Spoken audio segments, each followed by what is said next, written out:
मैं बिहार से CS online classes में आपका स्वागत है। आज की ऑनलाइन क्लासेज में हम पढ़ेंगे अपना जो चैप्टर चल रहा था सॉल्यूशन, उसमें जस्ट जो पढ़ लिया था सांद्रता की इकाइयाँ, उसमें हम थोड़ा सा और आगे पढ़ेंगे। देखो अभी तक हमने पढ़ लिया सांद्रता की इकाइयों में मोलरता पढ़ ली थी, मोलरता पढ़ लिया था, नॉर्मलता पढ़ लिया था, मेन तीनों इकाइयां पढ़ ली थी। आज की क्लास में हम पढ़ेंगे कि मोलरता और नॉर्मलता के बीच में क्या संबंध है। दूसरा हम पढ़ेंगे मोलरता और मोलरता के बीच में क्या संबंध है। उसके बाद में हम पढ़ेंगे विलेयता क्या होती है, विलेयता किसे कहेंगे, कितने प्रकार की होगी, कौन कौन से कारक उसको प्रभावित करेंगे। तो सबसे पहले आज हम पढ़ेंगे, वो अपना बिंदु रहेगा, वो है मोलरता व नॉर्मलता के मध्य संबंध। इन दोनों के बीच में अपने को संबंध स्थापित करना है। क्या क्या संबंध है, देखो संबंध स्थापित करने के लिए दोनों के सूत्र लिख लेते हैं। मोलरता का फॉर्मूला है विलय की मात्रा, इसमें थी ग्राम में, कलम में पढ़ा था, बटा अनुभाग, इसका विलयन, विलय का अनुभाग ना विलयन का आयतन, विलयन का आयतन गुणा 1000। ये अपना था सूत्र था मोलरता। अब दूसरा पॉइंट अपना इसमें दूसरा सूत्र लिखना, अपने को नॉर्मलता का लिखना है। नॉर्मलता है, सूत्र है विलय की मात्रा, विलय की मात्रा वो भी किसमें, ग्राम में, बटा तुल्यांकी भाग, तुल्यांकी भाग गुणा विलयन का आयतन ml में, ऊपर लिख देंगे हम 1000। ठीक है। अब अपने को दोनों के बीच में संबंध स्थापित करना है। संबंध के लिए हम क्या लिखेंगे कि नॉर्मलता में मोलरता का भाग लगा दो या फिर मोलरता में नॉर्मलता का भाग लगा दो, अपने को संबंध स्थापित करना है। पहले नॉर्मलता लिखेंगे, विलय की मात्रा ग्राम में, बटा तुल्यांकी भाग विलयन का आयतन। ठीक है, ऊपर हम लिखेंगे 1000। अब अपने को लिखना है मोलरता। मोलरता का सूत्र होता है विलय की मात्रा ग्राम में गुणा 1000 और ऊपर लिखेंगे अनुभाग गुणा विलयन का आयतन ml में। ठीक है, ये अपना दोनों के फॉर्मूले थे। अब अपने वो सेम चीजें हैं, उसको कैंसिल कर दो। विलय की मात्रा से विलय की मात्रा कैंसिल कर दो, 1000 से 1000 कैंसिल कर दो, विलयन का आयतन से विलयन का आयतन कैंसिल कर दो। अब जो अपने पास बचा को लिखना है क्या, नॉर्मलता बटा मोलरता बराबर। अब देखो ध्यान देना, विलय की मात्रा कैंसिल हो गई और इससे कैंसिल हो गई, 1000 से 1000 कैंसिल हो गया, विलयन का आयतन से विलयन का आयतन कैंसिल, बच गया क्या, अनुभाग बटा तुल्यांकी भाग। हम लिखेंगे अनुभाग बटे तुल्यांकी भाग। ठीक है, हमें क्या निकालना है, दोनों के बीच संबंध। अब देखो अपने को चाहिए नॉर्मलता, हम लिखेंगे नॉर्मलता बराबर अनुभाग बटा तुल्यांकी भाग और इन दोनों के गुणा में आ जाएगा मोलरता। ये अपना संबंध। अब देखो अगर कई यौगिक ऐसे होते हैं जिनके अनुभाग और तुल्यांकी भाग दोनों सेम होते हैं, दोनों सेम होंगे तो उस कंडीशन में नॉर्मलता और मोलरता दोनों बराबर होंगी। दोनों का अनुपात कितना है, अगर हमारे पास इन दोनों का अनुपात क्या हो जाएंगे, समान हो जाएंगे। अगर इन दोनों का अनुपात 2 आ रहा है तो डबल हो जाएगा, अगर इन दोनों का अनुपात हाफ आ रहा है तो ये क्या हो जाएंगे, आधे हो जाएंगे। अब अगर अपने को कहा नहीं हमें मोलरता इधर रखनी है, दोनों तो ये पलट जाएंगे, लैंगिक अनुपात हो जाएगा। ठीक है, ये दोनों के बीच में क्या है, संबंध है। किस के बीच में, अपने पास है नॉर्मलता और मोलरता के बीच में संबंध है। ठीक है, अब देखो कई बार इससे संबंधित न्यूमेरिकल पूछ रहे हैं, किसी भी क्वेश्चन में नॉर्मलता दे देते हैं फिर पूछ लेते हैं मोलरता ज्ञात करो, या फिर कई बार मोलरता दे देते हैं फिर पूछ रहे हैं नॉर्मलता ज्ञात करो। ये क्वेश्चन अपने कंपटीशन लेवल के खूब आते हैं। ठीक है, तो जरा ध्यान दें, हमें इसी से नॉर्मल यानी न्यूमेरिकल हल करना चाहते हैं, न्यूमेरिकल हल कर सकते हैं। इससे पहले आप चाहो तो स्क्रीनशॉट ले सकते हो इसका, ताकि आप आराम से लिख सकें। ठीक है, इसके बाद हम आगे बात करते हैं।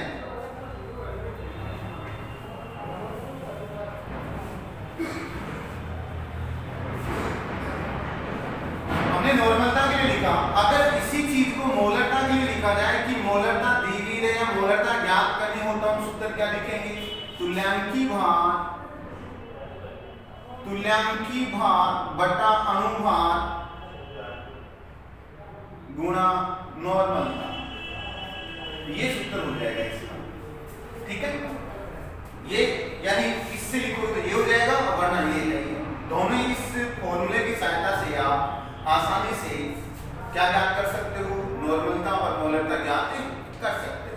ठीक है, अब इसके बाद में अपने से ये कहा जाए, जैसे एक क्वेश्चन दे दे, इन दोनों से संबंधित क्वेश्चन दे दिया जाए कि एक सल्फ्यूरिक अम्ल यानी H2SO4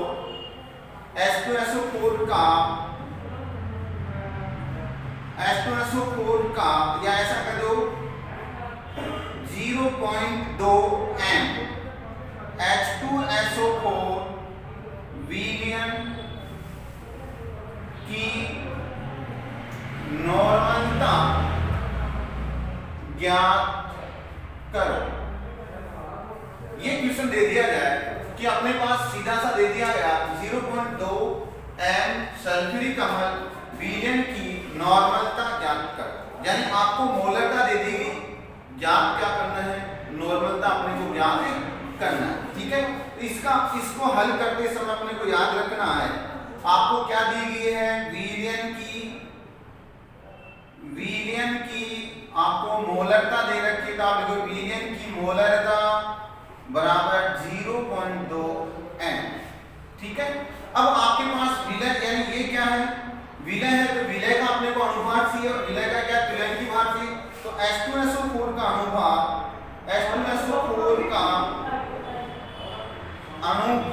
बराबर 98 होता है, अपने को पता है H2SO4 का अनुभार कितना 98 होता है। फिर हम लिखेंगे H2SO4 का तुल्यांकी भार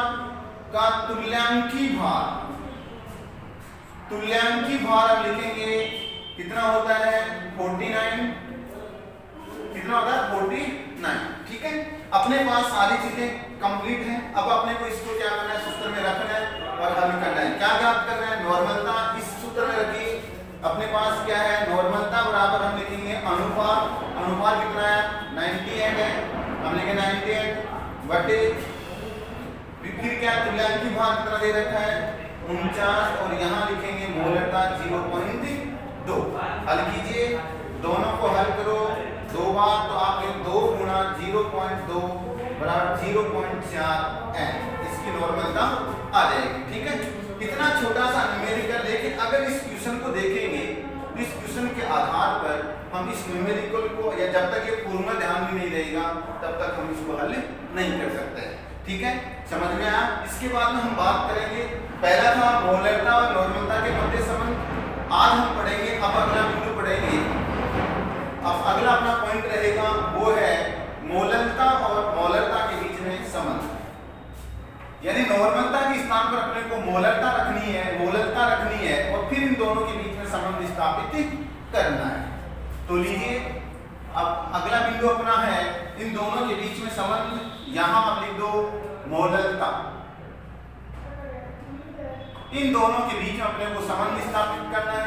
क्या संबंध है वो अपने को बात करनी है, तो सबसे पहले वही तरीका लगा लो, पहले मोलरता का सूत्र लिखें, विलय की मात्रा मात्रा बटे अनुभार, अनुभार गुणा विजन का आयतन अगर लीटर में लोगे तो ठीक है, वरना लीटर में लोगे तो भी चलेगा, वरना यहाँ 1000 लिख ही देंगे। ठीक है, इसी प्रकार से मोललता लिख दो। मोललता का फॉर्मूला अपने को पता है, क्या है? विलय की मात्रा बटा अनुभार, किसका? विलय का ही अनुभार गुणा, यहां लिखेंगे विलायक का भार और ऊपर वो ही क्या है? 1000। जैसे हमने अभी थोड़ी देर पहले हल किया था, उसी प्रकार से इनको भी हल करना है। किसी एक का भाग लगा दो एक में, जैसे मैं ऐसा कह दूं मोललता में मैं मोललता का भाग लगा देता हूं, तो दोनों के बीच में संबंध आसानी से आ जाएगा। क्या? पहले मोललता का लिखेंगे, विलय की मात्रा, वैसे तो कैंसिल हो जाएगा, विलय की मात्रा भी कैंसिल हो जाएगी, बटा क्या लिखेंगे? 1000 ऊपर आ जाएगा। फिर हम लिखेंगे अनुभार गुणा, फिर लिखेंगे विलयन का आयतन। फिर अपने को क्या लिखना है? मोललता में लिखेंगे विलय का भार या विलय की मात्रा, फिर इसके साथ भी क्या आ जाएंगे? 1000 और ऊपर लिखेंगे अनुभार गुणा विलायक का भार। ये अपने पास फॉर्मूला हो गया। अब इसमें क्या करेंगे? जो सेम है उसको हम कैंसिल आउट कर देते हैं, विलय की मात्रा और विलय की मात्रा कैंसिल आउट, अनुभार और अनुभार ये भी आउट, और यहाँ विलय 1000 से 1000 आउट हो गए। बचा क्या? हम लिखेंगे मोललता बटा मोललता बराबर, बचा क्या अपने पास? विलायक का भार बटे विलयन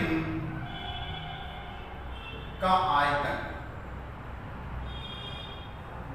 ये अपने पास बच गया, विलायक का भार ऊपर बच गया, नीचे क्या बच गया? विलयन का आयतन। अब अपने को दोनों मोललता निकालना है, इसलिए हम लिखेंगे मोललता बराबर विलायक का भार बटे विलयन का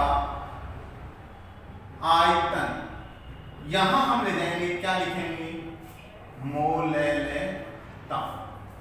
इस सूत्र की सहायता से, जैसा हमने अभी थोड़ी देर पहले न्यूमेरिकल हल किया था, वैसे हम इसकी सहायता से न्यूमेरिकल हल कर सकते हैं। ठीक है, अब देखो इस न्यूमेरिकल हल करने के बाद में हम बात करते हैं, इसके बाद में अपना अगला बिंदु आता है, यानी न्यूमेरिकल सेम वैसा ही रहेगा, हम आराम से न्यूमेरिकल हल कर सकते हैं। अब इसके बाद में अपने को जो बात करनी है वो मोललता और मोललता के बीच में संबंध स्थापित हमने कर लिया। अब अपने को बात करेंगे, एक शब्द आता है विलयता, उसकी चर्चा करें। इससे पहले अगर आप इसको स्क्रीनशॉट लेना चाहें, लिखना चाहें तो लिख सकते हो।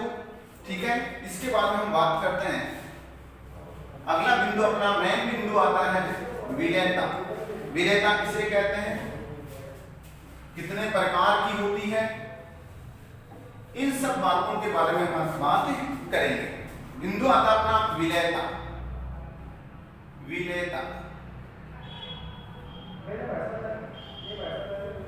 विलयता किसे कहें?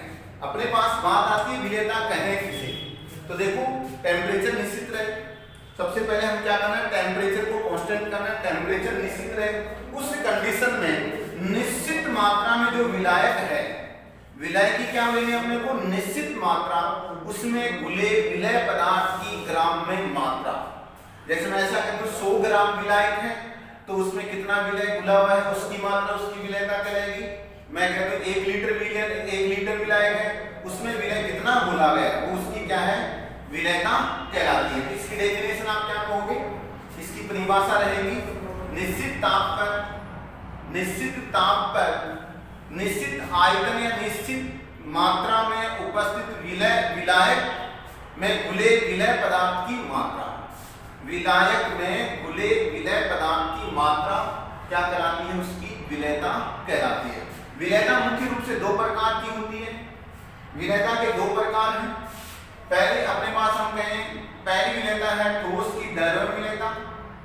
ठोस की द्रव्य में विलयता। और दूसरा अपने पास है गैस की द्रव्य में विलयता। कितने प्रकार हो गए विलयता के? ठीक है बेटा, कितने प्रकार हो गए? दो प्रकार हो गए, ठोस की द्रव्य में विलयता, गैस की द्रव्य में विलयता। एक तो कौन सी है? ठोस की द्रव्य में विलयता, और दूसरी है गैस की द्रव्य में विलयता। हम पहले अध्ययन करेंगे ठोस की द्रव्य में विलयता। बता दूं, इतना सा शब्द का अर्थ अंतर है, बाकी दो सब सारे शब्द सेम है। केवल यहाँ क्या है? ठोस, और यहाँ क्या है? गैस। मतलब ये हो गया, इसमें तो विलय पदार्थ रहेगा ठोस अवस्था में, विलय कैसी अवस्था में रहेगा? ठोस। और इसमें विलय रहेगा किस अवस्था में? विलय इसमें रहेगा गैस। ठीक है, मतलब ये हो गया, विलायक तो वही निश्चित मात्रा है, उसमें घुले हुए विलय, यानी विलय कैसा होना चाहिए? ठोस पदार्थ होना चाहिए। तो आप क्या लिखेंगे? निश्चित मात्रा या विलायक की निश्चित मात्रा में घुले विलय पदार्थ की मात्रा या विलय ठोस की मात्रा, उसकी क्या कहलाती है? ठोस की द्रव्य में विलयता कहलाती है। केवल और केवल डिफरेंस किस बात का है? अवस्था दे दी गई। यहाँ ठोस अवस्था है विलय की, और यहाँ क्या है? गैस अवस्था है विलय की। बाकी सेम परिभाषा है, सेम चीजें। अब बात ये आती है, इसमें क्या होगा? विलय गैस होगा, इसमें क्या होगा? विलय ठोस होगा। जैसे मैं ऐसा कह दूं कि मेरे पास जल है, उस जल में अब ठोस पदार्थ के रूप में हम चीनी ले लो, सुक्रोज ले लो, उसको हम कहेंगे जैसे 25 ग्राम घुली हुई 1 लीटर में, तो निश्चित मात्रा विलायक तो क्या हो गया? निश्चित हो गया 1 लीटर हो गया, और विलय क्या हो गया? निश्चित मात्रा उसकी क्या हो गई? 25 ग्राम। तो आप लिखोगे 25 ग्राम प्रति लीटर। विलयता क्या होगी? 25 ग्राम प्रति लीटर। सेम इसी प्रकार से नमक ले सकते हो, इसका एग्जाम्पल, यूरिया ले सकते हो, वो सारे किस में आते हैं? ठोस में आते हैं। इस प्रकार से इसकी बात करें, जैसे हमारे पास ठंडा पेय पदार्थ है, ठंडा पेय पदार्थ जैसे सोडा वाटर, उनमें क्या होती है? गैस घुली हुई रहती है। उनकी बोतलों में क्या रहती है? गैस घुली हुई रहती है, निश्चित आयतन में रहती है। यानी मैं ऐसा कह दूं कि ठंड, जैसे अपने पास 1 लीटर है, 1 लीटर जो शरबत है या ठंडा पेय पदार्थ है, उसमें मैं कहता हूँ CO2 है, उसकी मात्रा कितनी घुली हुई है, वो क्या कहलाएगी? गैस की द्रव्य में विलयता कहलाती है, जिसकी व्याख्या हम हेनरी नियम के अनुसार करेंगे, जो आगे आएगा। इससे पहले हम पढ़ेंगे विलयता को प्रभावित करने वाले कारक। क्या पढ़ेंगे? विलयता को प्रभावित करने वाले कारक। तो देखो, ध्यान देना, विलयता को कौन कौन से कारक प्रभावित करते हैं, यानी किसी भी पदार्थ की विलयता कौन कौन से कारकों पर निर्भर करती है। हम लिखेंगे विलयता को प्रभावित करने वाले कारक। कौन सी विलयता को? पहले हम पढ़ेंगे ठोस में द्रव्य की विलयता। पहले हम बात करें ठोस में द्रव्य की बात करें, इस विलयता को प्रभावित करने वाले कारक कौन कौन से हैं। ज्यादा नहीं पढ़ना, इसमें ज्यादा नहीं है, मात्र 2-3 कारक हैं। पहला तो अपने पास है विलय और विलय की प्रकृति। पहला कारक क्या है? विलय व विलायक की प्रकृति। पहला कारक है विलय और विलय की प्रकृति। दूसरा इसमें आता है टेम्परेचर, तापमान। टेम्परेचर, तापमान। क्लियर? पहला हम बात करेंगे विलय व विलय की प्रकृति की बात करेंगे। देखो, एक लाइन आती है, सम्मान में घुलता है। ये लाइन याद रखनी है अपने को। सम्मान में घुलता है, इसका मतलब क्या हो गया कि समान विलय पदार्थ है वो अपने समान ही विलायक में घुलेगा। जैसे इसको एक बार हटा लेते हैं, हम कहेंगे अपने पास विलायक है, विलायक की प्रकृति ऐसा कह देते हैं ध्रुवीय है। विलायक कैसा है? ध्रुवीय है। ठीक है, विलायक कैसा है? पोलर यानी ध्रुवीय है। तो इसमें जो विलय घुलेगा वो क्या होंगे? विलय यानी ध्रुवीय विलय हैं, ध्रुवीय विलय ही घुलते हैं।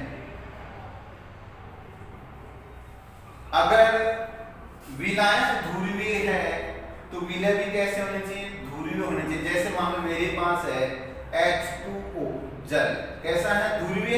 इसमें मैं HCl घोलना चाहूं तो घुल जाएगा। क्यों घुल जाएगा? ये भी ध्रुवीय है और ये भी ध्रुवीय है, दोनों घुल जाएंगे। लेकिन अगर इसी H2O में हम कहते हैं कोई अध्रुवीय पदार्थ बोल दे, जैसे CCl4 की बात कर रहे हैं, ये नहीं घुलेगा। कार्बन डाइसल्फाइड घोलना चाहे नहीं घुलेगी। क्यों नहीं घुलेगी? क्योंकि जल तो कैसा है? ध्रुवीय है और CCl4 कैसा है? अध्रुवीय है, इसलिए ये दोनों आपस में नहीं घुलेंगे। जबकि ये क्या है? ध्रुवीय और ये भी क्या है? ध्रुवीय, तो ये दोनों आपस में घुल जाएंगे। मतलब समान समान में घुलता है। अगर मान लो विलायक अपने पास, यदि विलायक अपने पास विलायक की प्रकृति है, मैं ऐसा कहता हूं अध्रुवीय प्रकार की है, जैसे बेंजीन रहा, ईथर रहा, या कार्बनिक विलायक आ गए, वो कैसे होते हैं? लगभग अध्रुवीय होते हैं। अध्रुवीय का विलय भी अगर विलायक अध्रुवीय है तो इसमें विलयशील विलय पदार्थ है वो भी कैसे होने चाहिए? अध्रुवीय ही रहेंगे, कभी भी ध्रुवीय इसमें नहीं घुलेंगे। तो याद रखना कि समान समान में घुलता है। ध्रुवीय विलायक रहेगा तो ध्रुवीय विलय पदार्थ ही घुलेंगे, अध्रुवीय विलायक रहेगा तो अध्रुवीय विलय पदार्थ ही घुलेंगे। ठीक है, जैसे इससे संबंधित कई बार सवाल बन जाता है कि क्या कारण है कि HCl है वो क्या बेंजीन में नहीं घुलता है? तो इसका रीजन क्या दोगे? HCl ध्रुवीय है, बेंजीन अध्रुवीय है, असमान है, इसलिए आपस में नहीं घुलेंगे। ठीक है, तो इस प्रकार से हम विलय और विलायक की प्रकृति को हम समझा सकते हैं। इसको याद रखने के लिए आपको केवल एक लाइन याद रखनी है, वो ये है समान समान में घुलता है। मतलब अगर विलायक ध्रुवीय है तो विलय भी कैसा होना चाहिए? ध्रुवीय होना चाहिए। अगर विलायक अध्रुवीय है तो विलय भी कैसा होना चाहिए? अध्रुवीय होना चाहिए। ठीक है, इसके बाद दूसरा बिंदु अपना था वो था टेम्परेचर। दूसरा बिंदु क्या था? टेम्परेचर है। दूसरा कारक जो इसको प्रभावित कर रहा था वो था तापमान। तापमान क्या था? तापमान। जो दूसरा अपना बिंदु है वो है तापमान। देखो टेम्परेचर किस प्रकार से प्रभावित करेगा। टेम्परेचर को प्रभावित करने के लिए हम ये कहें कि अपने पास जो विलायक है या विलयता अगर साम्य अवस्था में रहती है, या मैं ऐसा कह दूं कि मेरे पास विलय है, ये क्या अविलयशील है प्लस विलायक, विलय प्लस विलायक दोनों आपस में क्रिया करके क्या बना लेंगे? विलयन। दोनों भूलकर क्या बना? विलयन। प्लस में क्या होगा? इसके साथ में क्या है? प्लस माइनस के रूप में क्या होगा? डेल्टा H रहेगा। यानी एंथैल्पी परिवर्तन का मान या तो धनात्मक रहेगा या भी कैसा रहेगा? ऋणात्मक रहेगा। एंथैल्पी का मतलब एक ऊर्जा का ही रूप है। इससे विलय को जब विलायक में घोला जाता है तो ऊर्जा ग्रहण कर रहा है या ऊर्जा का त्याग कर रहा है, उसके आधार पर इस एंथैल्पी परिवर्तन का मान सामने आता है। तो देखो एंथैल्पी परिवर्तन का मान क्या होता है? प्लस माइनस, प्लस भी हो सकता है माइनस भी हो सकता है। यदि डेल्टा H यानी एंथैल्पी परिवर्तन का मान ऋणात्मक रहे तो परिक्रम कैसा होगा? तो या विलयन कैसा होगा? उष्मा क्षेपी प्रकार का होगा। कैसा होगा? उष्मा क्षेपी। यानी ऐसे विलयनों से जब ऐसा विलय रहे जो विलायक में घुलने पर ऊर्जा उत्पन्न होती है उसे बोलते हैं उष्मा क्षेपी।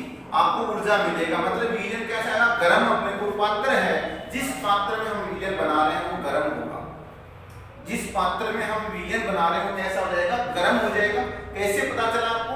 क्योंकि आपने क्या किया, जब घोला तो उससे ऊर्जा क्या हो रही है, प्राप्त हो रही है। अगर यही मान डेल्टा H का मान कैसा हो जाए, पॉजिटिव, तो प्रक्रम कैसा होगा, ऊष्मा शोषी। कैसा होगा, ऊष्मा शोषी। ऊष्मा ग्रहण करेगा, क्या करेगा, ऊष्मा ग्रहण करेगा, ऊष्मा शोषी होगा। इतनी बात आपके समझ में आ गई। कई बार पूछ लेते हैं ऊष्माक्षेपी प्रक्रम के लिए डेल्टा H का मान होता है, तो ध्यान देना कैसा होता है, नेगेटिव होता है। मतलब क्या है, ये 0 इससे बड़ा होगा। नेगेटिव का तात्पर्य क्या हो गया, 0 इससे बड़ा है। पॉजिटिव है, इसका मतलब ये बड़ा है किससे, 0 से। ये पॉजिटिव को दर्शा रहा है, ये नेगेटिव को। कई बार क्या होता है, पूछ लेते हैं, फिर ये पॉजिटिव नेगेटिव नहीं देते, यहाँ उसके स्थान पे ये दे देते हैं, और स्टूडेंट के कंफ्यूज हो जाता है कि कौन सा बड़ा है और कौन सा छोटा है। तो इसमें जो निशान जिस तरफ खुल रहा है वो बड़ा है, जिस तरह इधर देखो 0 की तरफ खुल रहा है, इसका मतलब 0 बड़ा है। 0 बड़ा है तो ये क्या हो गया, माइनस में हो गया। इधर देखो इसकी तरफ बड़ा है तो ये बड़ा है, तो 0 से बड़ा तो किस में हो गया, प्लस में हो गया। ठीक है, अब देखो इतनी बात होने के बाद में एक वैज्ञानिक आता है, ला सातेली। वैज्ञानिक का नाम क्या है, ला सातेली। उसने कहा था, ला सातेली ने कहा, ला सातेली एक वैज्ञानिक है के अनुसार इसने ये कहा कि ऊष्माक्षेपी प्रक्रम है या ऊष्माक्षेपी प्रक्रम या प्रोसेस है या विक्रिया है, ऊष्माक्षेपी विलयन है। विलयन मान लो का ताप बढ़ाने पर विलयता घटती है। क्यों घटेगी? क्योंकि जो विलय के कण हैं वो ऊर्जा ग्रहण करके अस्थायी अवस्था में रहते हैं और वो आसानी से क्या होंगे, रिएक्ट करके आगे नया प्रोडक्ट बना लेते हैं। ठीक है, इसी प्रकार से ऊष्मा शोषी के लिए कहा, इसका विपरीत बोलो। ऊष्मा शोषी है, उससे ऊष्मा शोषी विलयन का ताप बढ़ाने पर, यानी ताप बढ़ाने पर विलयता घटती है, बढ़ती है। इसमें क्या होगी, बढ़ती है। याद रखना किसने कहा था, ला सातेली ने कहा। अपने 11वीं क्लास के थर्मोडायनामिक्स में पूरा रूल्स पूरे साम्य अवस्था में है, साम्य अवस्था पूरा नियम इसका विस्तार से समझाया हुआ वहां पर, तो आप जरा ध्यान देना। अपने पास है, ला सातेली ने कहा ऊष्माक्षेपी जो विलयन है उसमें अगर ताप बढ़ाएंगे तो उसकी विलयता घटती है और ऊष्मा शोषी के लिए विलयता बढ़ती है। ठीक है, अब इतना हो गया। इसके बाद में अपने पास अगला जो है गैस की दर में विलयता है, उसको प्रभावित करने वाले कारक हैं, वो हम अगली क्लास में पढ़ेंगे। तब तक आप इस क्लास को देखें। Okay, thank you.